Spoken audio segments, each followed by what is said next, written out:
Hey everybody, welcome to my new NBP Actions for Photoshop pack number 6, known as Color Grading Tools. Now I've been spending years planning, thinking, outlining, testing, trying to figure out how I wanted to make color grading tools for Photoshop Actions.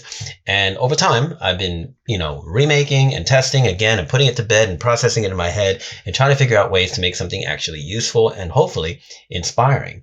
Now, as I'm making this video to put it out there, I want to let you know we are also still working on more. The color grading pack can be constantly expanded. So by the time this is released, we might have more actions included in it. We have others that we're still testing, etc. But this is the kit that my team and I have kind of approved and feel like it's super useful, and I want to walk you through it. So here we go. All right, so right out of the gate, we have NBP Nino's go-to. Now, what does that mean? This is not necessarily my absolute way I do things every time, but it's a good way that I start. These are the tools that I set up when I want to start grading and playing around and finding something. With the settings on it, I'm going to go ahead and run it. Boom. The settings on it that I tend to do. Obviously, it'd be unwise to leave the settings static and use them for every single shot. That doesn't make any sense. You should definitely adjust every single one of these actions. You should adjust after they're run.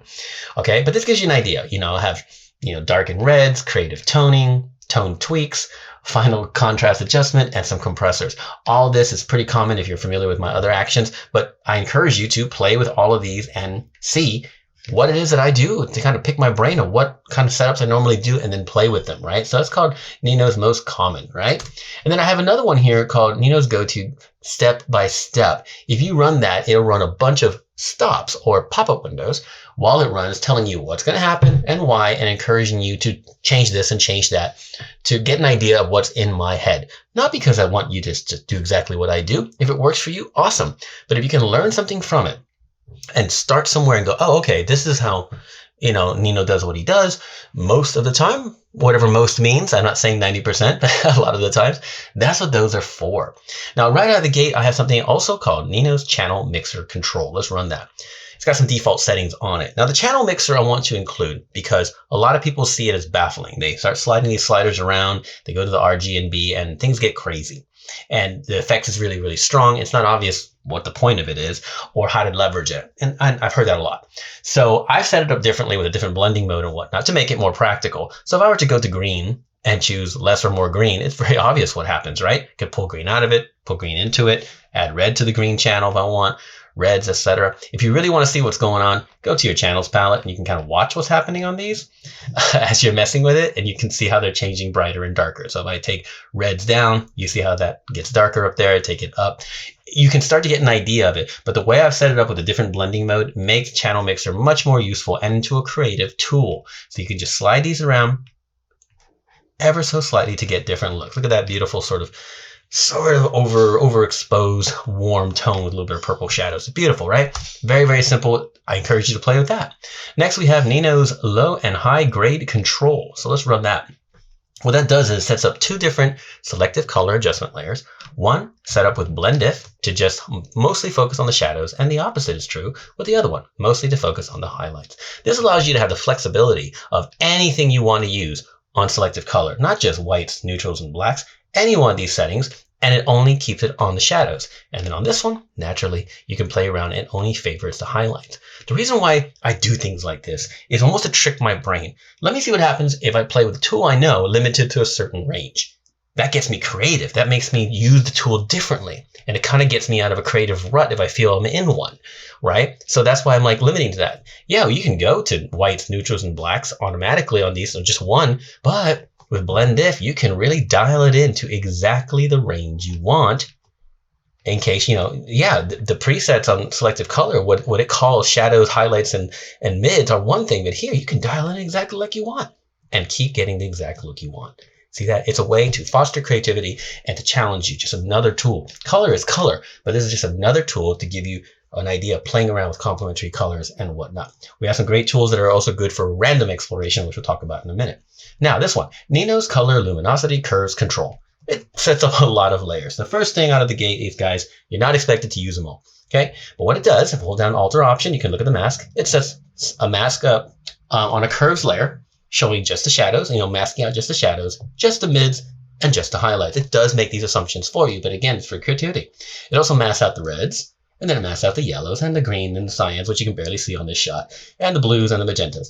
Depending on your shot, those masks could end up more prominent or not. What do we do with these? Well, let's say we go to our reds and we go to curves. Coloring with curves is a phenomenal tool, right? But instead of like moving the Rgb curves around and getting radical results, maybe you don't want radical results. Maybe you're like, I want to add red to the reds. So you pull the red curve up on the red channel, just on reds, and now you're kind of accentuating the reds, not masking out her dress specifically, but the overall red vibe of the shot. Let's say you want to reduce the reds. Look at that. Now we have a more muted shot. We've reduced the reds. All right, go ahead and reset that. So if you go to the yellows, it's going to be a little more subtle, of course, because the mask is very, very weak. But that subtlety is what drives for me to be creative, because now I can go crazy. Look at this. If I pull down the reds on the yellows, suddenly the sort of algae on the concrete is more prominent. I didn't even notice that, but now it is. I can make it orange if I want, but now the algae is more prominent. It makes it look more like that coastal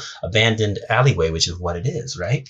So who knows what you can derive from that? And of course, so if you come in here and bring the algae back for, nope, wrong one. Let's go to reds and bring the algae back, something like that. And then on the reds, I'm only doing reds right now on this one. You can do anything. But see that? And then we can go to the midtones and decide that the midtones need to have the greens pulled up. No, let's pull the greens up on it. There you go. And then on the shadows, we're going to go ahead and add blue. Something like that. All kinds of absolute detailed toning to give us ranges and the tools that we want. Curves is a great tool. Lots of other things are great tools, don't get me wrong. But this gives you ultimate control with curves of all the separate ranges. It might work great on one shot. It may not work great on another shot, but it gives you that idea that you can play and constantly explore and see what you can do with your color, right? That's the nature of these actions, exploration and playing. Now, NBP Grad Map Color Wash 1.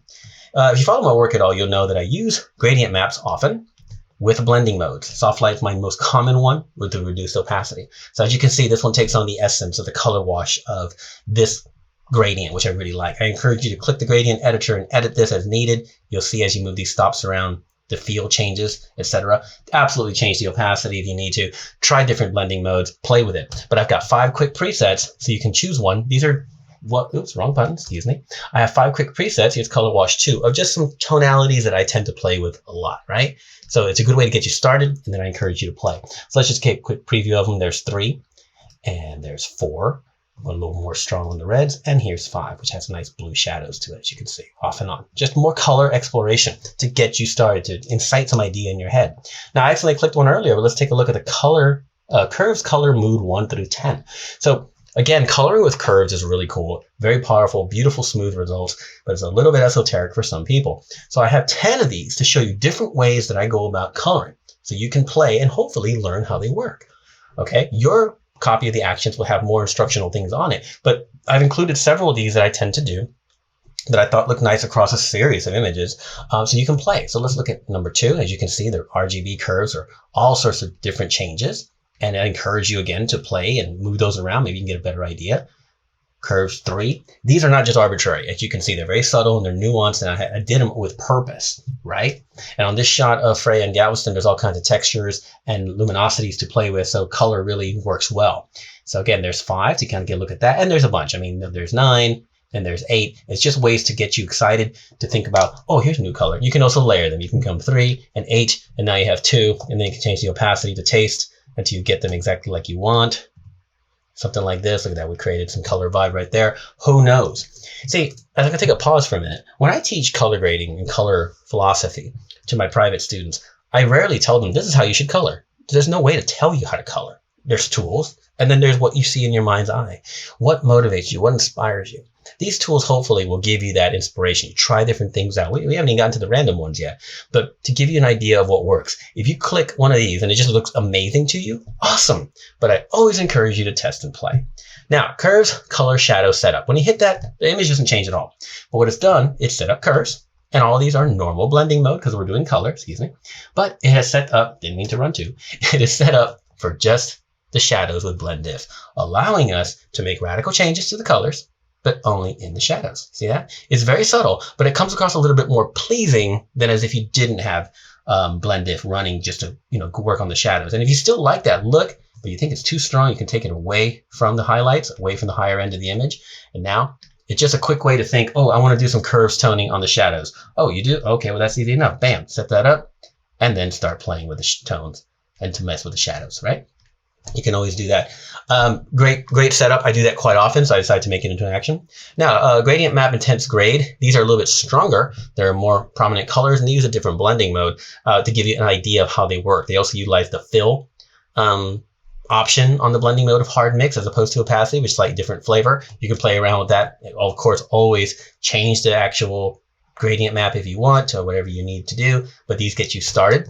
And these are just some of my favorites as well. So there's intense grade 2, intense grade 3, and there's 4. See, sometimes you wouldn't expect these neon colors to do something cool, but they do. And then that one's a little more straightforward, just kind of a warm wash. Gradient map overlays, washes as I call them, depending on the blending mode, depending on the colors that you choose, also add a beautiful tonal contrast to the color work that you do. So they're really, really good to kind of bring some life and energy into your shots. All right, next up, NBP Highlights Basic Manual Toner. When you click that, it's photo filter, okay? And it's blend diff, favoring only the highlights, right? You can just simply choose a color. I'd put blue as a default. Let's do, I don't know, maybe yellow. No, let's go to the blue. Let's go to the blue. So we're going to do real strong blue. There we go. Hit OK. It's ready to go. As well as have Shadows Basic Manual Toner. That one might start with a red, and I can come in here, make it an orange, something like this.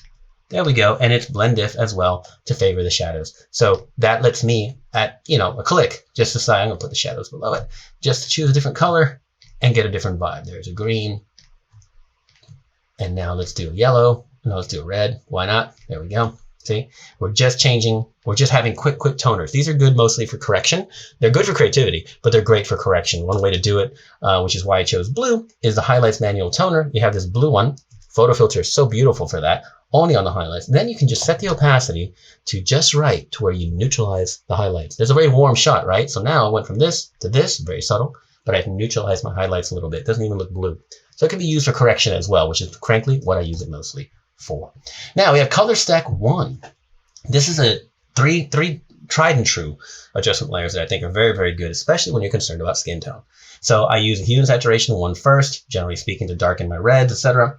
I have selective color to do some toning of all kinds, whether it's mostly neutrals, but blacks and whites, occasionally the colors themselves, at least for me. You can find different uses. And then tone adjust, which is color balance, because see, color balance works on shifting color around linearly, left and right, or to a different set of hue, whereas selective color is an additive and subtracted thing. So it's a slightly different approach. I use color balance for a final tweak. Like I like the tones, but I need to tone them down a little bit. Maybe it's just a little too yellowish, so I make it a little more blue. There we go. Now I've got a vibe.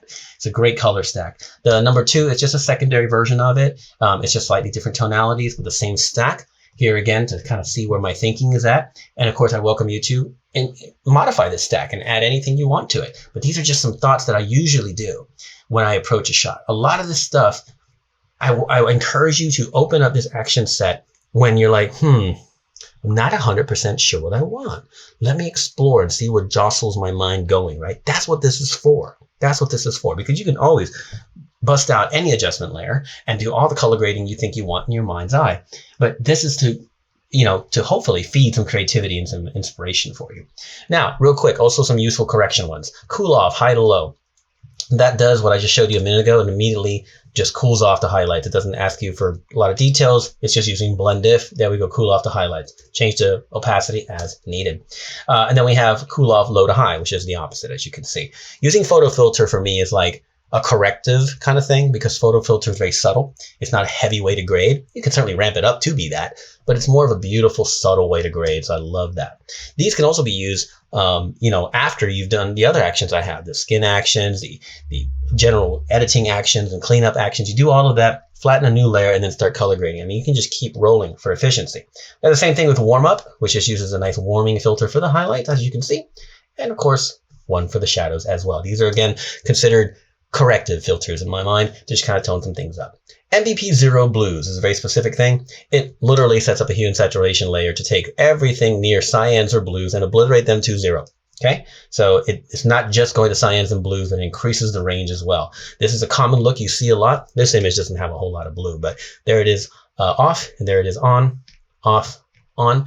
It's a great way when you want to obliterate all the blues for that kind of shot. Works great in like, you know, sort of urban portraits downtown, etc. It can be great for overcast days where there's not really a blue sky, but there's a hint of blue everywhere. Just get rid of it all and embrace the haze, embrace the overcast, right? It's a great way to start. Now, the reason why it obliterates the blues completely down to 0, even though it usually looks fake, is because then on the fly, you can change the opacity of that layer while you're working. So make it 80%. Now I've reduced the blues 80% just by opacity. And as I add color layers, so if I come up here and add that mood on top of it, let's say I want to kill the blues some more, I just make it 100%. See, so just very, very subtle. That's the look I want. And maybe this one's too strong on top, and now this one's at 80%, the one's on top 50%. I've killed all the blues because I didn't want them involved, and now I've created some grading on top of that, right? Who knows? Who knows where your creativity can take you? Now, high-low harmony blues, this one's already been coded with a warning that it must be used on a duplicate layer of your last raster layer because it actually uses it. It'll take the average tone of the whole image and increase the saturation of it to maximum, and that's what you see with this red. And then it'll blend it in with blend if, only into the shadows, okay, with a hard mix fill of 10%. Then it inverts that and uses it for the highlights. Blend if, only in the highlights, hard mix to 10. And so what it does is it kind of adds some tonal contrast and some color grading of the essence of the image itself. It takes the average color, uses it for the shadows, and then inverts it for the highlights. So it's literally taking its own harmony and adding something to it. You can modify and tweak this as needed. Let's say you make it 50%. I call it base because it's a great base. It enhances what's there kind of on its own. Like, let's just take everything that the colors already kind of average out and enhance with those in general, from a nice grade from shadows to highlights, creating a beautiful complementary base. Then you can keep coloring from there. And don't discount things like inverting these. Go to your highlights, invert them, go to shadows, inverted. Now you've got the inverse of the harmony, which is still harmonious, depending on what you're trying to look and what you want. Like, I don't want this to be that cool in this shot, but it does create some harmony. Now with this tonalities, the boots and tattoo come into play more with the shadows because they make more sense together. The colors marry together. Whereas here, the tattoo is very secondary and the dress dominates as well as her hair, right? So harmony is a great base layer to get something started. Tone it down to get exactly how you want. Now, let's talk about the random ones. These are fun. There's a bunch of them because they just give you choices, but let me explain how they work. So if we go to NBP full random, it's going to explain to you what's going on. Hit continue. Now, we have a grade. This is a default grade, some kind of orange pink thing, okay? But the key is this window's open because I want you to click on the gradient map editor. When you open this up, there's a function down here, gradient noise, right? Set to a roughness of 5, but here's the cool thing, the randomize button. So if I hit random, I get different grades. Keep hitting random, keep hitting random, keep hitting random, keep hitting random. As you can see how it's affecting the shot. Blends in quite nice because the blending mode selected. These are just the default settings. I encourage you to play with them. So let's say you come here and go, you know what? I didn't consider this green wash. I like it. Hit OK, and now we've got it. Now at any moment, I can open up the gradient editor of that adjustment layer, which is just a gradient map. Open that up again and hit random some more until I get something that I like. You know, maybe red's obvious. I always do red. Oh, look at that. Purple to blue to cyan. Now I've got this kind of vibe. Who knows? And then you can tweak from there. On top of that, we have a curves layer clip down, so you can change the luminosity of the actual color grading in case you feel you need to in some manner, because usually it sometimes washes over a little bit dark. You can change the opacity of the gradient map layer and as well as the fill because of the hard mix mode. So that's a full random color in case you want to just explore and see where it gets you. So let's continue. But now we have full random grad shadows. Same exact function, but blend if being used once again, just for the shadows. So as I hit random, I'm getting a random grade of all kinds only in the shadows. Here again for exploration. So you click and click and click. Well, there's a nice purple. There's a blue. That's kind of a teal I didn't consider. Let's go with that. Hit OK and OK. Knowing I can randomize again, right? So there you go. It's only in the shadows. Just a quick way to mask out the shadows with blend if so you don't have to do it, right?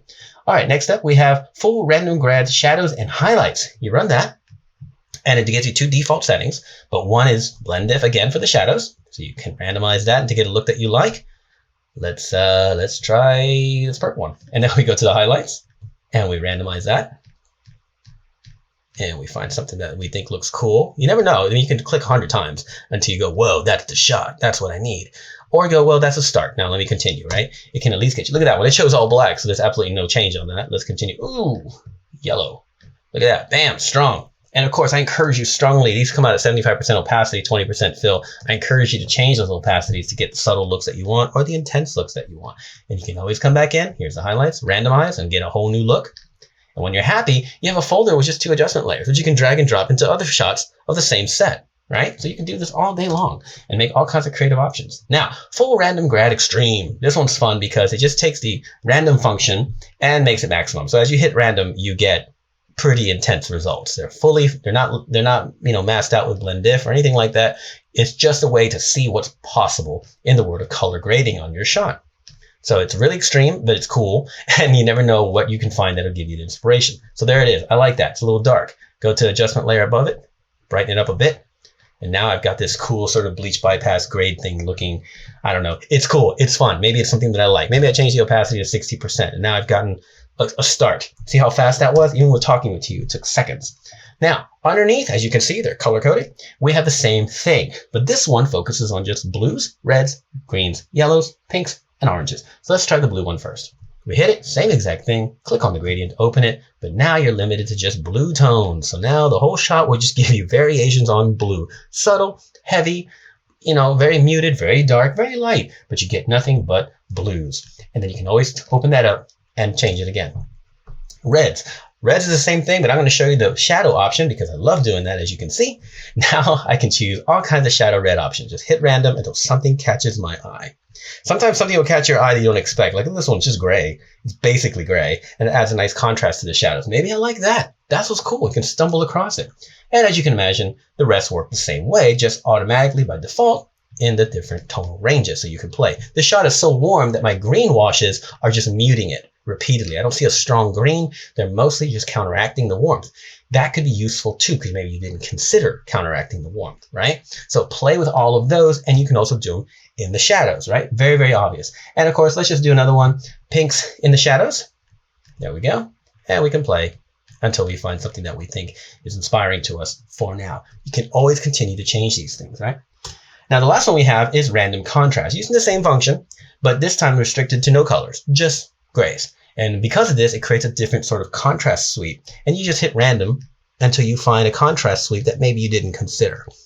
You're like, you know what? I'm not looking for a specific thing. I want this lighter and less contrast. Let me hit random until I get it. No, if you know what you want to do, go do it. But if you're not sure what the shot needs, randomize. Randomize contrast. Maybe you use this tool a lot. Maybe you won't use it at all. I don't know. But it's something fun to keep your head going. You start with the random contrast. You think, I like that contrast. That looks pretty good. And then maybe you come over here and go to Shadows Basic Toner. There we go. And I'm going to add like some blues to it. Really strong blue. There it is. Excellent. So now I've added contrast and a blue sort of tone. And look at that vibe that I got. So that's really, really cool to me to be able to explore. Yeah, there's some presets up here that I use all the time, and I encourage you to play with them. But at the same time, I want you to play. I want you to explore. And that's what's cool about color grading actions, that we can just make more and more and more and more and more and more and more all day long. But the real thing that I want you to do is use these to get inspired and to play. Like I said, it's very, very important to play, especially if you're new to color grading. These could give you the idea that you maybe never had before. Like, oh, I didn't consider that before. But you have to start learning how to trust your mind's eye, right? That's what color grading is all about. Now, apart from all those, we have 2 bonus ones, which I thought were really cool and are very personal. So I want to show you what's included as well with these Fray DeVille Luts and gradient maps. So let's take a look. All right, move this over to the side. Let's scroll up a little bit. I was hiding them from you. Scroll up a little bit. We have them right here. NBP Fray DeVille Luts and NBP Fray DeVille Gradients Setup. Let me explain these and where they come from. First of all, the first one I'm going to go over actually is the second one, and that's the Fray DeVille Gradient Setup. And this gradient pack comes with the action, so you have it. All right, so let's run it and kind of explain it as we go. So we run that. Now, the first thing that happens is, well, nothing. You get a gradient map set up, but it's all grays, so you don't see a result. So you click on the gradient editor. You see a theme here on the gradient.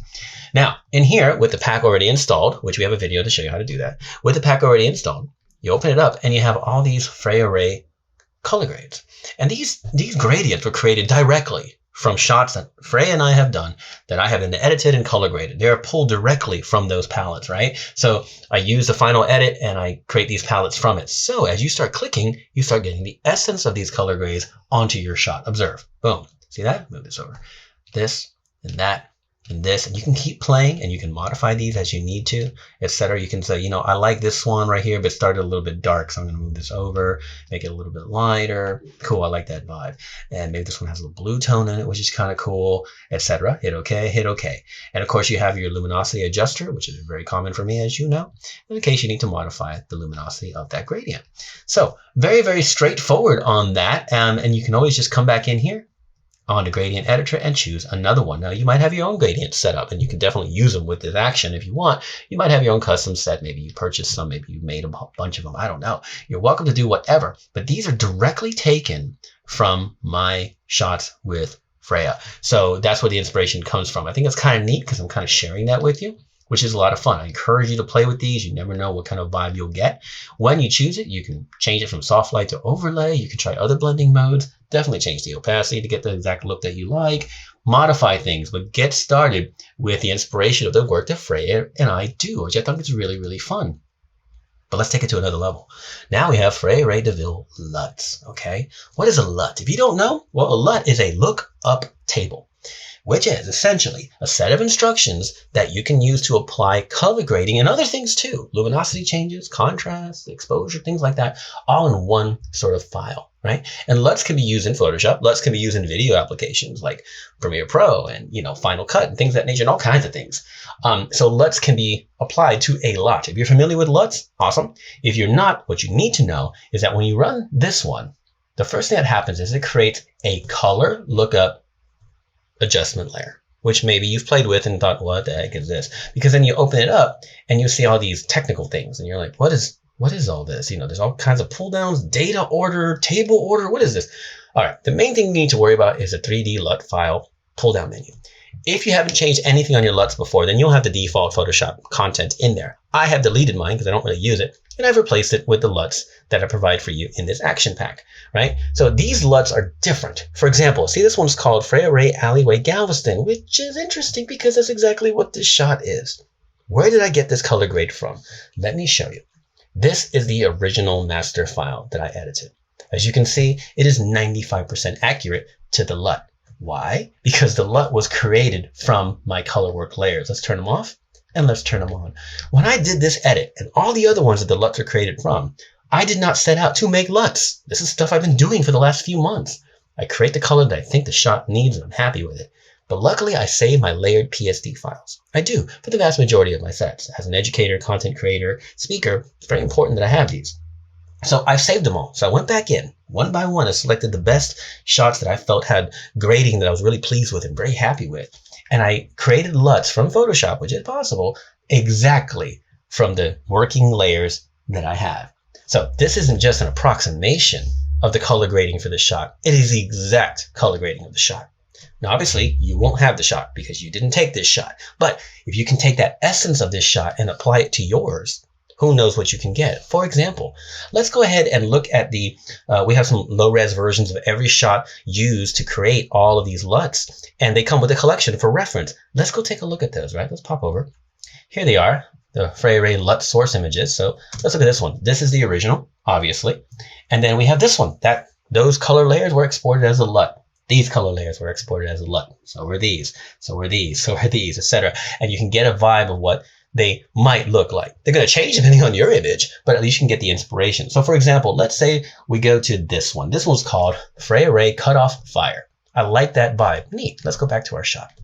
Let's go back to our LUTs and let's find Cutoff Fire. Here it is. Boom. Okay. So now we've applied this sort of vibe to it, which it's interesting because it doesn't look like this one, but if you really analyze it, it does. Look at the shadows, how purple they are. Look at the shadows here, how purple they are, right? Look at the contrast sweep, the way it kind of gets a little bit stronger on the highlights is because the highlights are popping, right? It enhances mid-tone redness because of her makeup and her hair, right? So you look at the shot and you're inspired by those tones and you go, neat, I'm going to apply the LUT, which was directly created from the master file of this shot, right? So it's kind of interesting. It's fun, it's exploratory, but it's a way to me to share the work that Fray and I do and what inspires me.